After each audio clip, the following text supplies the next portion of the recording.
Hey you guys, it's Josh Vision. I'm here to give to you my BoJack Season 4 Episode 6 review.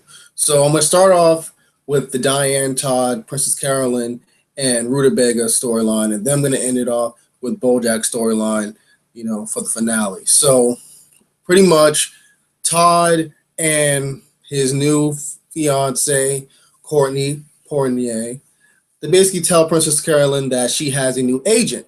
Her new agent is basically Rutabaga, and we know from the history for I believe season 3, basically the history that both him and Princess Carolyn had.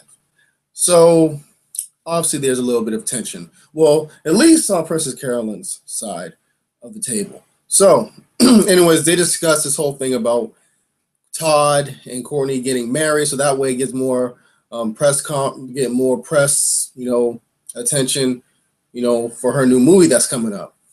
But Todd isn't really feeling it. But Princess Carolyn tells Todd, listen, we'll find out, like, there's something like the Hollywood scam marriage contract, lasts for 3 years and you'll get paid out of it, no big deal.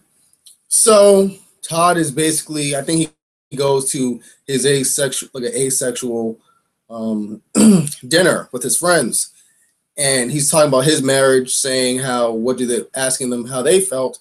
We find out that one of the couples are actually married, and that despite his physical, they're into the romantic aspect of relationships, and that they're cool with him, getting married. And he's like, oh, all right.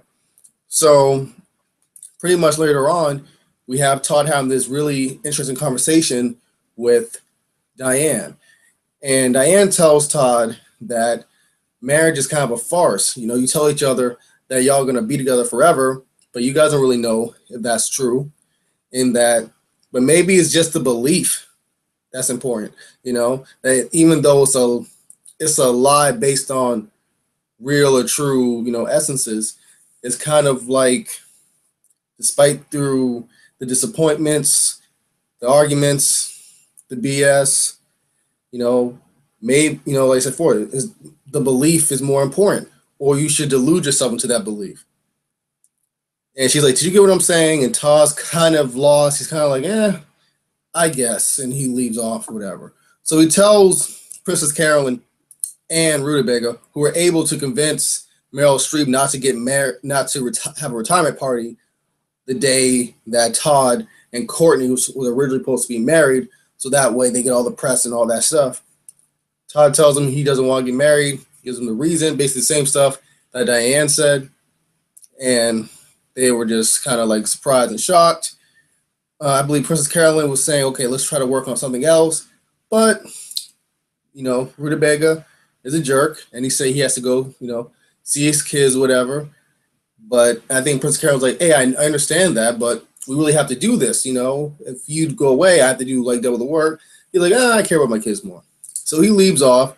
Princess Carolyn's rightfully pissed, and her loyal assistant Judah basically says, you know what? I can't deal with people like that. I think he says he remembers working at FME and saying that he can't work with big companies like that, people like that. And he said the difference that separates Miss Carolyn from Rutabaga is the fact that she actually cares about people and what they think, and that's all that matters. And I think she said something very funny, where she was like, are you just saying this? He was like, no, I wouldn't just say this at random. He said, you should know me by now. I say my words, I think before I speak, so I'm surprised you didn't know that. So he leaves off, which brings a smile to Princess Carolyn's face, the words he said to her. And we see that she takes out of her bag her little pregnancy stick, and it says that she is pregnant, and she's excited. So let's get to BoJack's storyline for the finale of this review. So BoJack wakes up, basically calling himself a piece of crap the entire time. He's thinking about all the things he's done wrong. He's basically thinking of like basically saying, I don't deserve love. Everyone that tries to love me, basically I screw over, like Charlotte, Sarah Lynn, Herb, whatever. He was saying that I don't deserve, mom was right, I'm a piece of crap, going back and forth. He talks about the paranoia, basically in his mind, every time someone's looking at him, he's like, oh, they're looking at you. You know, I'm a piece of crap. He said, you know what? Only the great ones deserve to die young. So when he says that, you have Bud Holly, and you have Tupac Shakur Graves right next to him in his little mind, his little imaginary mind, as he's going through all these anxiety attacks and basically self-doubt. At one point, he gets really jealous of the fact that his mother and everyone else is taking a liking to her little fake baby, whatever, that she's kind of taking care of, whatever. And BoJack's like, well, why weren't you like that with me? You know, you was the worst mother ever, saying this and that, whatever. So he throws the baby doll out the window, which pisses off Hollyhock. And essentially, he's not really allowed into the house until he finds the doll.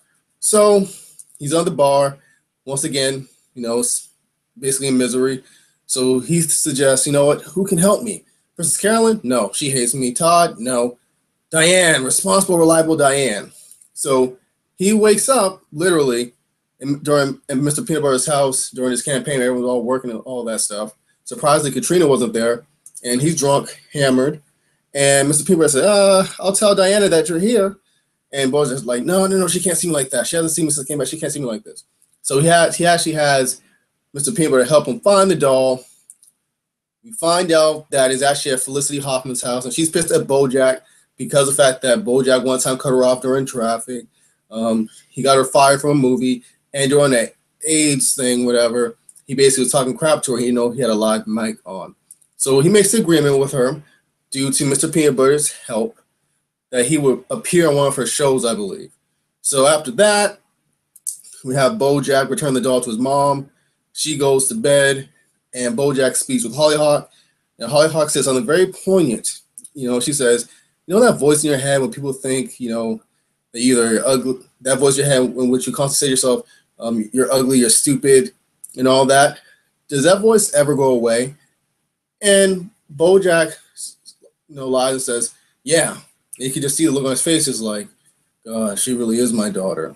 You know, and I just liked how this episode really went, like, the animation was great, obviously, but just how it really went to BoJack's thoughts, even more so than the previous episodes, and how we're starting to really build that connection and similarity, despite they're very different so far in the series, between BoJack and Hollyhock. And I can't wait to see how we get a little bit more, you know, of their relationship develop as the episodes go on for the remainder of season 4.